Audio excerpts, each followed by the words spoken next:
দেখো এই গাছটা ফলটা কেটেছি, ফলটা কাটতে ফলটা নিচে পড়ে গেছে, এই নিচে তুলে আনতে। দেখো দেখেছো কত ভারী ফল, কত মেহনত করতে হয়, তবে কোম্পানি পয়সা দিতে হয়, নাহলে কোম্পানি পয়সা দেয় না আমাদের। খুব মেহনত করতে হয়, ঠিক আছে।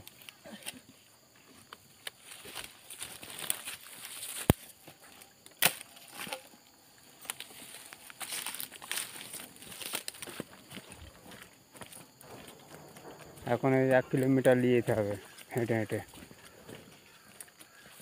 এই লাইন দিয়ে গিয়ে মিডিলে রাস্তা আছে, রাস্তায় বার করতে হবে।